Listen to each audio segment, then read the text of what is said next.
So we keep saying that I fell into this, which is 1000% correct. Okay, I'm not kidding. Okay, I've said that. I cannot overstate that this is not where I thought I would be. At first, for those of you guys that follow me on Facebook, for many years I have been incredibly vocal about certain things on Facebook. I may have been a little, abrasive on Facebook, particularly if I have time that day. Then we might go a little bit back and forth. But the thing is like, people started telling me, hey, so like, you do know that you could get paid to say things. You don't have to like just be here putting out emotional labor, trying to do these things and have these conversations. Like, there's people that value that conversation, and you can have those conversations with them, but like for money. And I was like, I don't know. So then I got asked to speak I've spoken at a couple protests. I was asked to speak at UC Davis to their team when we were going through COVID and all of that. And I was doing these different things. For those of you guys that don't know, I used to be a chemistry teacher. So I come from education. I was also very involved in ministry. And so I used whatever platform I had to be as impactful as I could the entire, like, wherever I was. So Travis's best friend started a DEI consulting firm in like 2017. And since 2017, it's 2024, since 2017 I have had countless times where he's been like, Chris, like, I know this is what you're doing, but like, you should have these conversations. And I was like, no. Well, finally, he was asked to be a keynote speaker at an aerospace conference. He couldn't do it. So he called me. He was like, hey, I need you to come do this thing, come to Washington, and I need you to be a keynote for this thing. He told me he was going to be there, and I was like, no. I've never been a keynote at a thing before. Like, what do you mean? And what have you told these people about why you feel like why do they believe that I can? Like, I don't understand how this happened. And he was like, you'll be fine, just, do it. So I said yes, and then I just went, and then I thought about it, and then I listened, and then I read the room, and then I told a story. The story was inspired by one of my best friends is here. And I basically started off by telling people that my friend who grows plants very well, and food, I have a friend that grows food. I tell people I only do well at taking care of things that can tell me they're hungry. Humans, dogs, things like that. You know what I mean? Plants will say nothing and just die.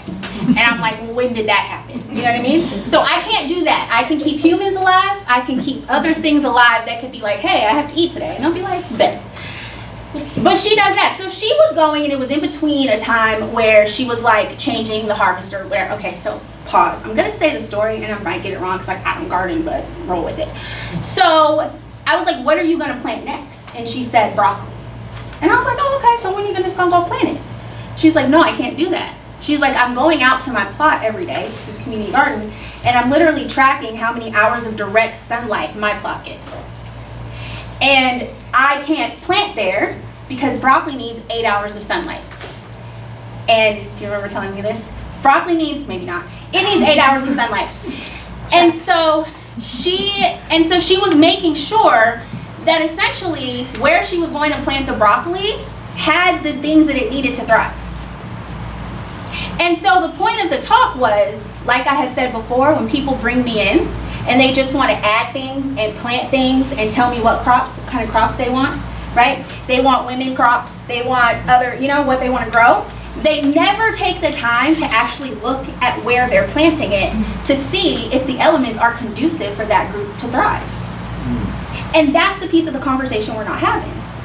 So that's what I shared at this keynote.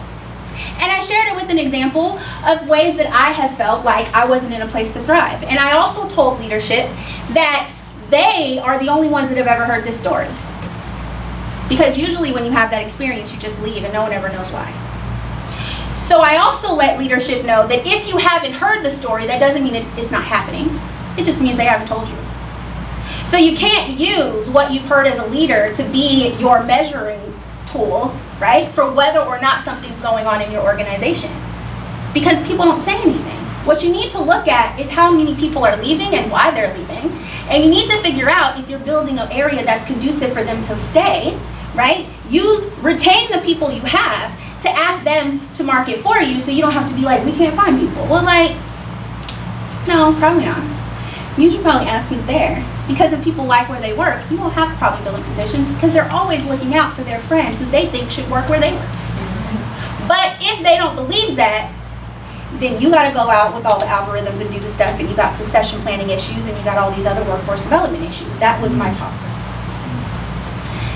And then from there, people started asking me to do things, right? Because they were like, Krystina, it's a great concept. What next? And I was like, listen, well, this is what we maybe can do, okay? So I'm an educator. And so I was like, we can talk about this. Can you tell me about this? I'm asking questions. And then I was like working under his best friend. Consultants are different, personalities are different, people work differently, right? And I was like, I'm gonna have to not work underneath your brain. Like, I don't think it's a good idea. Also, you know, the relationship was really important and everything else, but I already had people asking me things.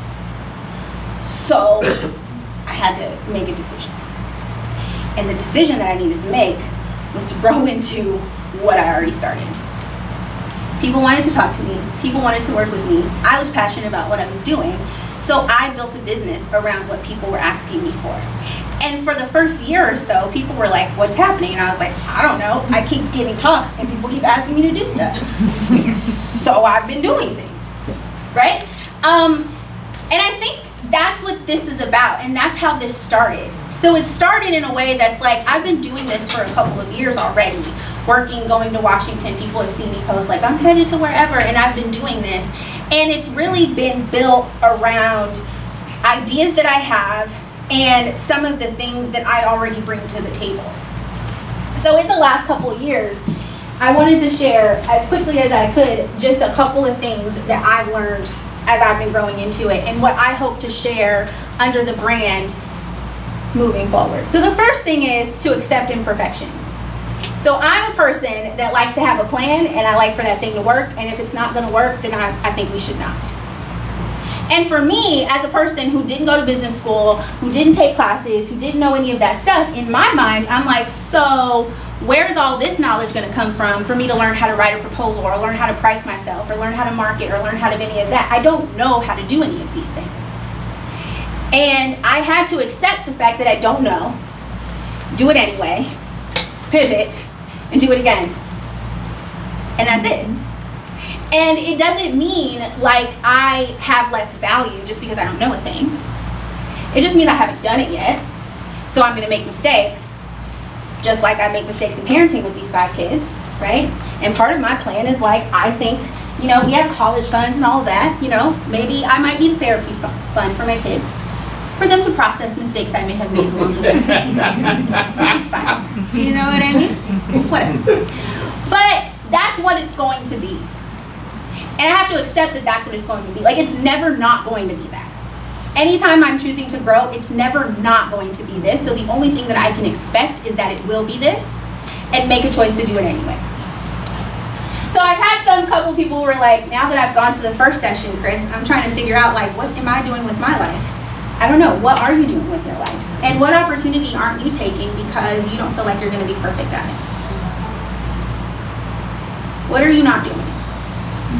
What idea do you have that you don't think you're ready for? And how can we hold on to that and then think about the next couple things? So the next thing to realize, that I had to realize, is like, you've been preparing for whatever that dream is, you've been preparing your whole life. Most times, this stuff doesn't come out of like thin air. So yes, there were 2 things that I played when I was a child. I played doctor, I played teacher. I ended up being a teacher. Like, I've literally been practicing how to talk to stuffed animals since I was like 6. Do you know what I mean? Like, when I said yes to the keynote, I was like, I've never done a keynote before. But I've spoken in front of hundreds of people in many different ways. It just wasn't called a keynote, right? I've been sharing these ideas for like 10 years on Facebook with whoever would listen, and I don't care. If it gets to one person, that's what it is, and if I'm feeling froggy, I will make it public, and then anybody can see it. But the fact of the matter is even though I've only been like technically with an LLC and with this and for 2 years, I've been doing this my whole life. I was speaking in front of a classroom. I was taking difficult chemistry concepts and distilling them into bite-sized pieces for kids that do not want to learn things. That's another thing, right? And I do share this, sometimes I have some less than happy people that I'm in front of because their organization has said we're going to do a DEI thing, and then I get a bunch of people and they're like, we don't want to do a DEI thing, and then they look at me funny, and then they, you know what I mean? And I say, hey, I taught chemistry with a bunch of 15-year-olds that didn't want to learn what I had to say either. So it's cool. We're going to have this conversation anyway, and we'll be fine, I promise. And then I take them through the same process that I took my kids through. So like doing this work, even though it might not be the same topic, I've been doing this for a very long time. And sometimes I have to remind myself of that, or I'll count myself out because I think I'm not ready. I think I'm not qualified. I think I don't have what it takes. I think, who am I to think that I can stand up in front of here? Who am I to think that I could ask you guys to show up for me, right? Show up for this, to learn something. Well, I have to remind myself, no, Chris, you've been doing this for a long time. So the next thing is, so like, where have you done this before? The thing that you want to do, the thing that you're thinking of, I'm almost positive you've done something close to it before. You've not done it in the space, but you've never not done it. Because it takes a whole lot of passion and drive to take those kinds of risks. And we don't just decide, like I'm not going to just decide that I'm going to be a snowboarder tomorrow. Never touch one, don't want to. So that's not where that's going to happen. Do you know what I mean? But I could decide that I want to be something else, like a dancer. I've done that before. Like, we have these passions that we have. Like, if we think back to when we were kids, like that stuff's always been there. The spark has always been there. And you've always done something kind of related to it, but maybe you've not taken that big step to put yourself out there and be like, no, this is what I'm going to do. And so that's the question, right? It's like, where have you done this thing before? Then I had to find my people. So here's the thing, is like any other person, I can be insecure, I can lack confidence, I can lack all of these things, right? And part of me was like, how can I be both? Like, how can I stand up in here and exude as much confidence as I can, and then also fall apart tomorrow because they didn't sign a contract? Like, there's this idea that maybe the person that we are, we have to be 100% of the time, and it dehumanizes ourselves because, like, at the end of the day, I fall apart too because I'm a human. So when I talk about my people and who my people are incredibly powerful. I have incredibly powerful friends that I can also call and be like, I can't do this. Why not? Because these are all the reasons that I can do it, and I don't even know what I'm talking about, to be fair. Like, to be completely honest, like, what are we doing? Like, what am I doing? And I can have that, and I can freak out, you know what I mean? And then they'll be like, no, that's not true, blah, blah, blah, you'll be fine, blah, blah, blah, blah. And then I'll get over it, and then we'll come back to the next conversation, and the thing that I know to be true is that they never judge me and be like, so why are you even in this business, first of all? Like, right? Because we feel like if we're going to do a thing, we have to be confident in it and secure in it 100% of the time, as if there's no blows that come. And so what I need, and what I've learned, is I need people that will let me be both. Because, like, you can be both. I can be incredibly confident and incredibly insecure. I can wow a crowd and then go cry in the bathroom because I don't know what just happened and I hope it went well. Like, you know what I mean? I don't know. I can also try an idea with an organization because DEI, like medicine, like law, is a practice. So, like, I can read all of the books, I can do all the things, I can keep up with the research, and I can tell an organization, yeah, I think this might work, and then it might not.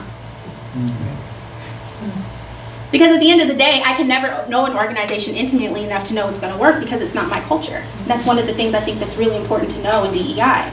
No culture is knowable such that any person outside of it can be right 100% of the time. There's always nuance. Humans evolve. We change. Nuanced understandings. We're cool with something. We're not. Whatever. That's never going to exist. So I also have a place that I can be powerful and know what I'm doing, and then also go back to my friends and be like, hey, I just flopped hard. I fell. I'm gonna fix it, but it hurts, and I'm upset, and I feel like I should quit a little bit. Maybe I won't though, because I already have a contract, so I have to get over it, but I don't want to, and I need to tell you that I don't want to. And all I need to tell you is I don't want to. Just so that somebody knows I don't want to, and I get that out so that I don't have to hold in and pretend that I want to all the time, because I don't. I don't. Who does? I mean, honestly, like, what I want to do is be like on the beach somewhere and somebody pay all my bills. That's what I want. You know what I mean? What I want is not necessarily to be like throwing myself in a ring of fire with people that don't really want to know what I'm talking about sometimes, and then be dealing with all that stuff. You see what I'm saying? Nobody wants that. Let's be honest. So you can be both in this thing that you may decide to grow into or not.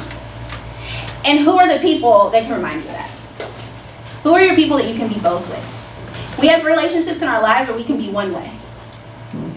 And as soon as you stop being that one way, the relationship's done. Wow. As soon as you're done. They saw you as a thing, and when you stopped fitting in with the thing, they were done with you. So it's not just important to find people. It's important to find people that can remind you that you're allowed to be both. Because you'll always be both. There won't be a time that you'll just be one thing. That's right. You'll evolve, you'll grow, you'll change. So when you're looking for your people in whatever journey you're on for whatever reason, and I don't even care, so for me it'd be like weight loss.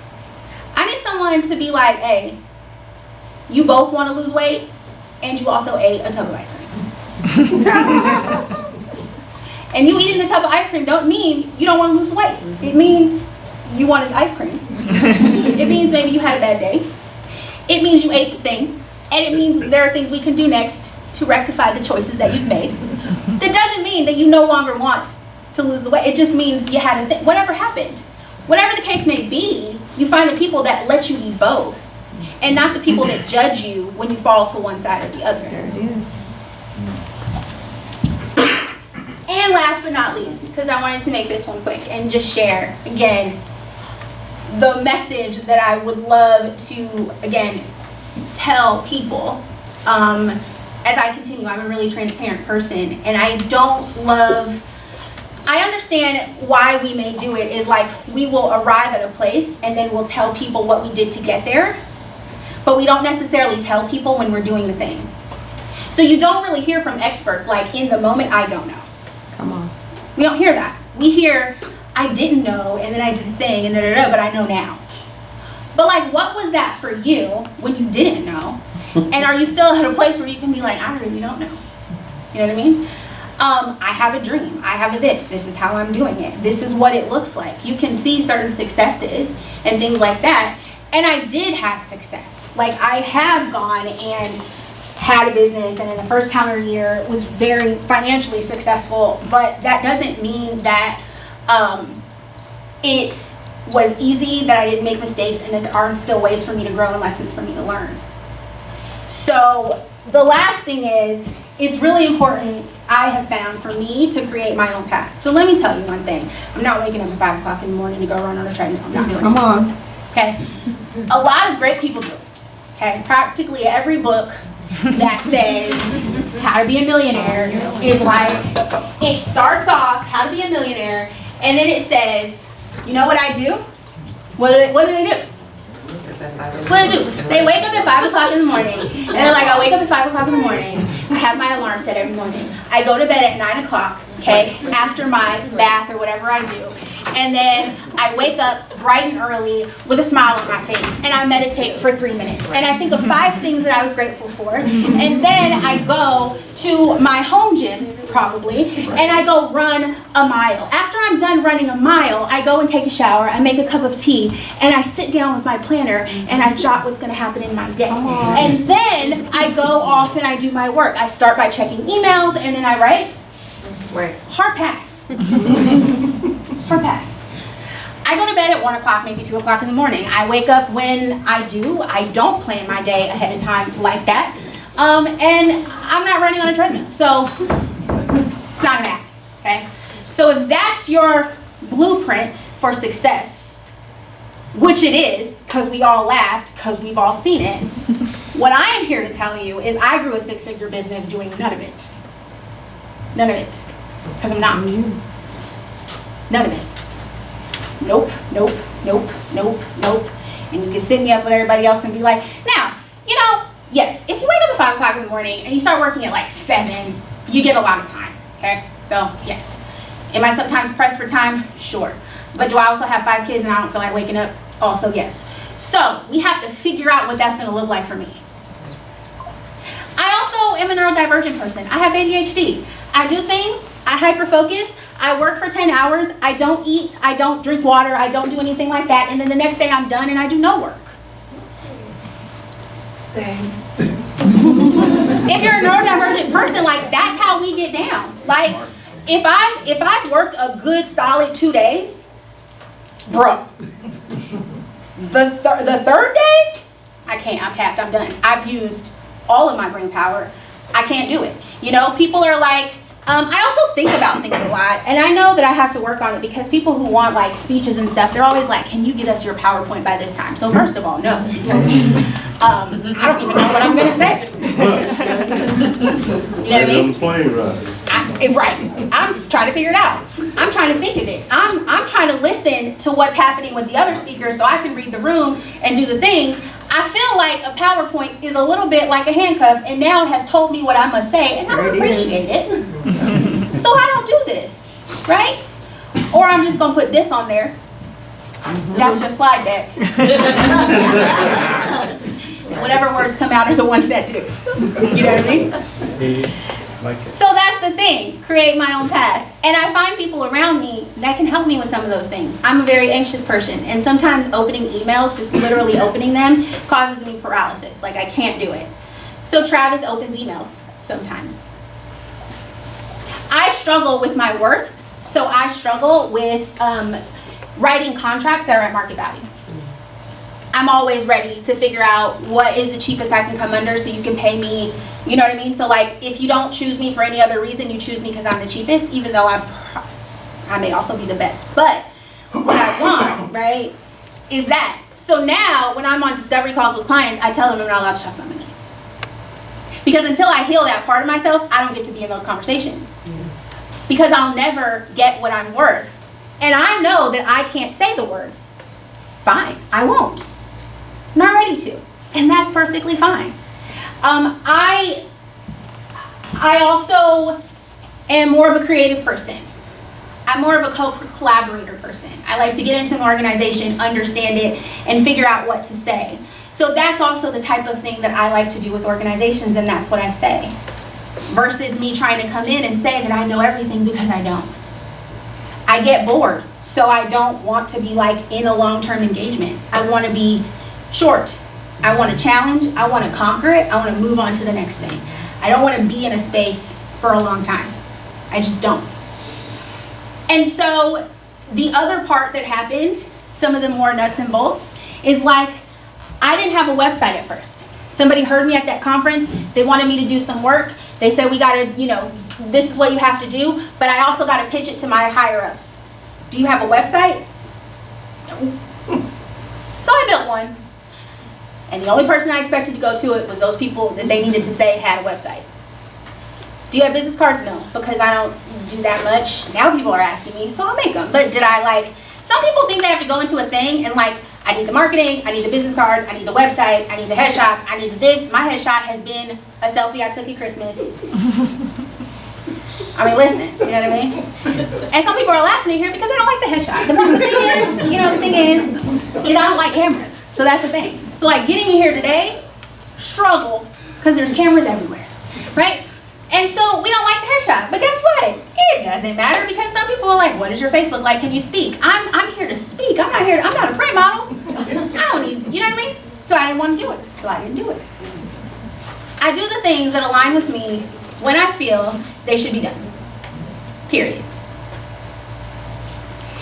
And if I'm not feeling it, because the sky is green today instead of blue, then that's where I am. And this doesn't mean that it's always going to be right, because except perfection, right? But what it does mean is that I get to decide how I work in a sustainable way. And I get to decide what I do, when I do it, how I do it, and I get to decide when I'm going to pivot and when I'm not. And for me, right, one of the things, and the last thing that I'll kind of share is like, for me, as a Black woman, whose ancestors were enslaved in this country, I often think of the lack of autonomy that enslaved people had. And I think of myself as my ancestors' wildest dream. And for me, for some people, it's like the wildest dream is like to not be enslaved. Well, in that case, what does the wildest dream look like here in 2024? The wildest dream to me looks like autonomy. The wildest dream to me looks like choice. And if I'm following what other gurus say about being, the best and all those things, and I subscribe to the idea that there's one way to do it, I have lost my choice. And I'm no longer my ancestors' wildest dreams. So if I want to take a nap on a Tuesday at 1, then I will, because it's my choice. And that's how I'm building this. Is that I want so deeply for everything I do to be my choice, and not anything that someone else tells me I must do because it worked for them. Because I am trying to not only live my dreams, but I'm also trying to live my ancestors' wildest dreams. And I can't let anybody take that away from me. So, what do you want this to look like? That's the last question. Honestly, it's the only question that matters. What do you want this to look like? Whatever you're doing professionally, whatever you're doing now, whatever you intend to do later, wherever you are working, whatever role you want to have, whatever you want. You want to start a business, you want to grow in your career, you want to move up the ladder in the company you're with. I don't know. What do you want that to look like? And how do you want it to look, and how do you want to get there? Because you don't have to get there the way other people are telling you to. It's bumpy, but it's sustainable. Because it's always what you want. And so, I think that's my question. What are you going to do? And how are you going to grow into it? And just understand that throughout this whole process, and even being here today, this is a growth for me currently. And I aim to show up in front of people in the middle of it and be honest that y'all, this was something, but I've done it. And now I'm like, well, hey, we might be able to make something work. You know what I mean? We're strangers. People have never seen you before. But you can't get there if you haven't first made a decision to try a thing. And just grow into the thing. The dream is big, whatever the case may be. Figure out what it means to grow in and fill those shoes. And then fill them. With that, I appreciate you guys. Thank you so much. Hey. We're done with the session.